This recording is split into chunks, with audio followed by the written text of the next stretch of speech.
Programa Médicos em 3D. Oferecimento Instituto Feminina. Saúde e bem-estar da mulher. Óticas Cachoeiro. Confiança transmitida no olhar.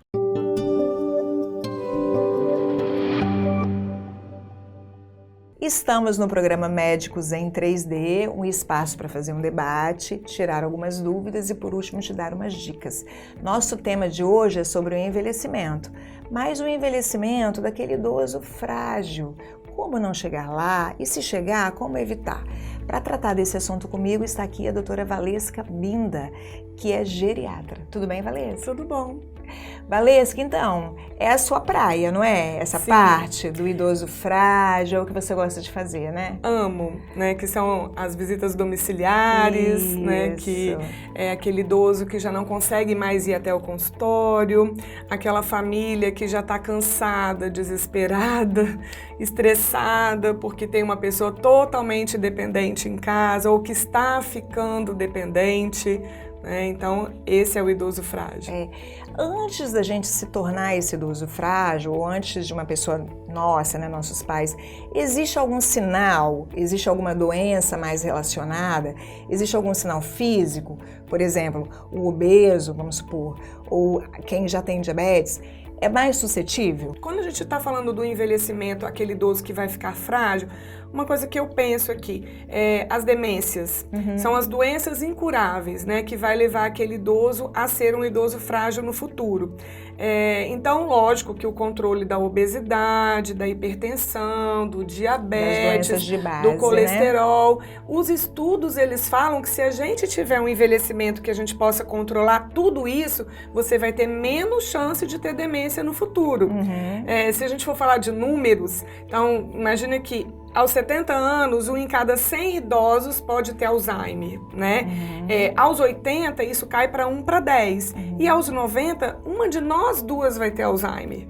Então, pensa que como é prevalente uma doença incurável com o envelhecimento, né? E se a gente falar assim da fragilidade nesse estágio da demência, aquele estágio que o idoso já está num estágio avançado da doença, ou Alzheimer, ou Parkinson, ou uma sequela de AVC, ou um câncer avançado, onde o idoso já está totalmente dependente, é onde ele mais precisa de atenção, de cuidado, de dedicação, de paciência. E aí a gente já está cansado, né? Então, é importante que essa família pense... Eu vou contar o que eu vivi essa semana, né?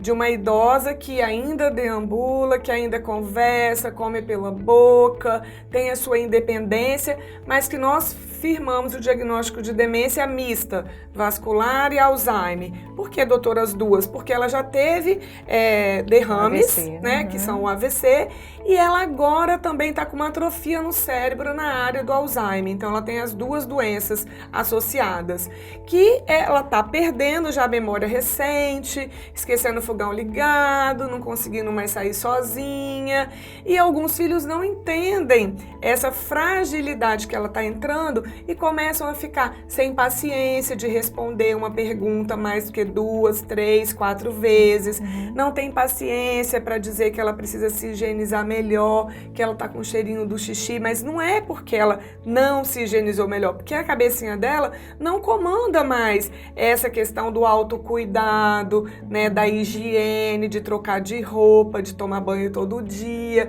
E isso não é porque ela quer atazanar a vida de um filho ou deixar o marido mais nervoso, é porque ela está doente. Então, esse adoecimento muitas vezes não é entendido pela família. A família não está preparada para isso. Não está preparada. E existe algum sinal? Por exemplo, uma vez eu tinha uma paciente, ela muito fofa, conversava muito na consulta, e um dia ela estava na recepção, e aí eu entrei, ela olhou para mim e falou assim: eu te conheço, né? Eu já vim aqui antes, não foi? Aí, quando ela entrou no consultório, eu falei para a família: olha, né, uma paciente minha de muitos anos, ela simplesmente me deu essa dica e a família ainda não tinha percebido. Tem algum sinal de diferença do comportamento que a família possa, por exemplo, caracterizar assim? Vamos supor, não dá mais para viver sozinho. Agora ele precisa de auxílio, ou morar com os filhos, ou de um cuidador. Uma vez diagnosticado, não dá mais para morar sozinho, né? Não dá mais para ficar sozinho. Perigoso, né? Eu digo que assim, pode continuar a ter a independência que tem, mas é uma independência vigiada, né? 24 horas, né? As dicas, é o que você falou mesmo, é aquele paciente no consultório, a gente diz que é o sinal da cabeça do lado, né? Você pergunta uma coisa para o paciente, ele pergunta para a filha, como é mesmo isso? Que dia mesmo que é o meu aniversário? Quando é? Mas o esquecimento que a gente tem que se tocar para dizer, olha, isso é perigoso, é das coisas que acabam de acontecer. O idoso que está demenciando, ele não percebe que ele está ficando esquecido. Não é uma queixa do paciente que está esquecido. Quando aquele idoso chega no consultório dizendo, doutor, eu vim aqui porque eu estou esquecida, nem sempre é demência. Às vezes é depressão, é ansiedade, falta de atenção, isolamento, que a gente está vivendo, luto, né? Mas aquela família que chega dizendo para você, doutora, o meu pai está esquecido, está perdendo as coisas, não sabe onde bota, tem um monte de chave, a chave sempre some, não sabe onde guarda o óculos, tá queimando a comida que sempre fazia muito bem, não tá dando conta mais de pagar as contas, estão ficando atrasadas, tá tomando multa, aquele que tá dirigindo não tá prestando atenção, é retrovisor que tá arranhando, é lugar que tá manobrando errado, né? Então, a memória recente, a que acaba de acontecer, almoçou, esqueceu o que almoçou, comeu ontem, esqueceu o que comeu ontem, perguntou uma coisa mais do que uma vez, no telefone, liga para uma filha e conta a mesma história 1, 2, 3 vezes. Então, são sinais, às vezes, que a gente não percebe no dia a dia, na nossa correria. E esse isolamento social, a pandemia, fez muitos filhos não perceberem isso. Quando se ligou, quando percebeu, o negócio já está muito na frente. Isso é uma verdade, né, Luz? Porque, assim, quando o idoso começa a apresentar os sintomas da doença, ele já está há anos doente, né? Então, a atrofia no cérebro já está acontecendo, a doença já está instalada, né? Mas é uma fase inicial de uma doença que ela pode ser controlada, ela pode ser estabilizada e lentificar a sua evolução, mas ela não tem cura. Né? Então, esse suporte com as famílias, com quem está cuidando, é importantíssimo, porque imagine você com uma pessoa doente dentro da sua casa que te pergunta a mesma coisa 10, 20, 30 vezes, ou que está sempre procurando uma coisa que não acha, ou que está culpando alguém que está sendo roubada, né? Que sempre as empregadas são culpadas, né? Então, assim, é uma empregada que está há anos cuidando desse idoso, que é de confiança, mas, nossa, a minha empregada tá me roubando. Ou, às vezes, quando é casal, cisma que o marido tá fazendo fisioterapia, tá dando mole pra fisioterapeuta, né? Tá com essa angústia. De comportamento. Exatamente. Mesmo, né? Às vezes, até para um quadro de agressividade também, né? É aquele idoso que era calmo, tranquilo, que começa a xingar, brigar, né? Então, isso também é um alerta. E, Valesca, o contrário, o idoso que está pleno emocionalmente, de maneira cognitiva, mas a parte física está ruim, né? Já não anda mais. Quais são esses cuidados que a família tem que ter com eles? Sempre que puder ter um profissional, aquele idoso que não sai mais de casa, que vá até a sua casa, fazer o exercício, né? Manter a fisioterapia regular. Alguns têm planos de saúde, outros têm algumas clínicas que atendem com um preço melhor, ou até o SUS também, muitos idosos conseguem esse atendimento. Ter um cuidador para aquele idoso, se possível, que cuide só dele, não dele, da casa, da comida, da roupa, porque aquele idoso que está frágil, que precisa de ser cuidado, se ele for cuidado por uma pessoa que faz várias coisas ao mesmo tempo, esse cuidado pode ser prejudicado, porque pode ficar com a fralda, se tiver incontinência urinária, maior tempo e dar maior chance de infecção urinária, pode ficar na mesma posição da cama sem ser virado e abrir feridas, né? Então, a prevenção de feridas naquele idoso acamado é importante com a mudança de decúbito, né? Mudança de lado na cama ou na poltrona, né? Esse cuidado com a higiene do idoso, né? O banho diário, O ideal é que seja no chuveiro, mas aqueles que não saem da cama têm o banho no leito, né? Uma orientação de um profissional que vá à sua casa te orientar em relação a isso é importante. Faz a diferença. Porque né? a gente não nasceu sabendo fazer isso. Muitas famílias, Luz, o que acontece?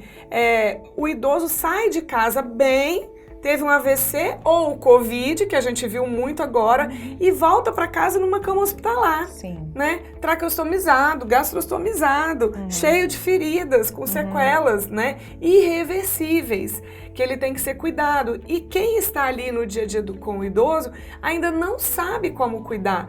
Então, ter uma ajuda do profissional, o enfermeiro, o fisioterapeuta, o médico, para orientar, né? Melhor forma de trocar fralda, de dar o banho, de hidratar a pele, a alimentação. Né, muitos idosos acamados ainda comem pela boca, né? E eu sempre incentivo as minhas famílias que isso seja até o fim, para a gente não pensar que aquele idoso que já está muito frágil, numa fase avançada, que seja do Alzheimer, do Parkinson ou de uma sequela de AVC, que eu tenha que colocar uma gastrostomia para ele viver, né? Porque muitas vezes, até pela ansiedade de quem está cuidando, nós fazemos iatrogenias, que são o quê? Medidas fúteis, é a medicina fútil, né? Não adianta mais. Né? Não adianta. Não acrescenta. Né? E isso a gente fala muito quando a gente fala do cuidados paliativos, né? Que são os cuidados no fim da vida, né? E também não só no fim da vida de quem tem câncer, mas de quem tem doenças incuráveis, que é você cuidar muito bem daquela pessoa até o fim da vida. Né? Garantir o conforto, né? Exatamente. Que E seja a dignidade. pela alimentação oral, que seja no cuidado de você, no afeto, né, de você dizer para aquela pessoa que você ama, né, que você tá ali, que você tá junto, porque muitas vezes quando a gente tá estressado no cuidado, a gente não consegue mais ser filha, não consegue mais ser esposa, a gente só tá naquela dinâmica do dia a dia, né, e cansado também, doente junto. Então, Valesca, esse tema é super profundo, né? Uma hora eu vou te chamar pra gente vir aqui falar só sobre cuidado paliativo. Combinado. Combinados? Então, todo mundo que vem aqui deixa uma dica, né? E eu queria que você deixasse uma dica especialmente, talvez, para esse familiar que está lidando com esse idoso frágil, né? No final da vida já, que a medicina já não vê mais expectativas, né? Mas ainda assim ele pode ser cuidado, não é isso? É muito importante isso, a gente falar do estresse de quem cuida, né? É importante, o que eu diria para você, cuidador, familiar, né? Que você se cuide também, que você tenha aquele seu tempo para você se cuidar, tanto emocionalmente, espiritualmente e fisicamente também, né? Porque aquela pessoa que está cuidando de um idoso incapacitado, ele tem que ter forças, tem que ter energia, porque aquele idoso não tem culpa de estar ali incapacitado ou totalmente dependente, né? Então, tenha paciência, amor e se cuide também, para você dar conta. Inclusive até o médico precisa se cuidar, né? Com Nós certeza. médicos também. Valesca, muito obrigada por estar aqui. Eu que agradeço. Essas dicas realmente são muito valiosas, ainda mais nós, né, que temos sempre um idoso perto da gente, né? Espero que fique mais tempo, que os meus idosos fiquem mais perto de mim, por muito tempo ainda. Eu também. Esse foi o programa Médicos em 3D, debates, dúvidas e dicas. Estes e outros conteúdos você encontra no YouTube da TV Ambiental, a TV que te reconecta.